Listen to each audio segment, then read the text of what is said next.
বিশ্ববিদ্যালয়ে শিক্ষক নিয়োগে স্বচ্ছতা নিশ্চিতে কেন স্বতন্ত্র কমিশন গঠন হবে না তা জানতে চেয়ে রুল জারি করেছে হাইকোর্ট। এই সংক্রান্ত এক রিটের শুনানিতে রোববার এই রুল দেওয়া হয়। 1 মাসের মধ্যে শিক্ষা মন্ত্রণালয়, ইউজিসি সহ সংশ্লিষ্টদের রুলের জবাব দিতে বলা হয়েছে। একই সাথে বিভিন্ন সময়ে হওয়া তদন্ত এবং সুপারিশের ভিত্তিতে অনিয়মকারীদের বিরুদ্ধে কেন ব্যবস্থা নেওয়া হবে না তাও জানতে চেয়ে রুল জারি করে আদালত। রিটকারী আইনজীবী নুরুল হুদা জানান, গত 5 বছরে 27 পাবলিক বিশ্ববিদ্যালয়ে বিভিন্ন অনিয়ম এবং অভিযোগের তদন্তের পর সেই অনুযায়ী ব্যবস্থা নেওয়া হয়নি, যার প্রেক্ষিতে এই রিট করেন তিনি। এই আইনজীবী বলেন, রাজশাহী বিশ্ববিদ্যালয়ে আইন বিভাগে গোল্ড মেডেলিস্ট এবং প্রধানমন্ত্রী পদক পেয়েও অনিয়মের কারণে তিনি শিক্ষক হতে পারেননি।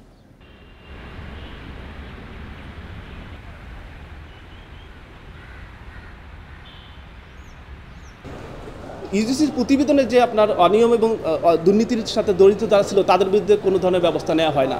আমি এই মূলত তারই প্রতিবাদেই প্রধানমন্ত্রী স্বর্ণপদক এবং বিশ্ববিদ্যালয় স্বর্ণপদক ফেরত দেওয়ার পরই সেই এর পরবর্তীতে আইনগত পদক্ষেপে আসি এবং তারই প্রেক্ষাপটে এই দায়ের করা আমার।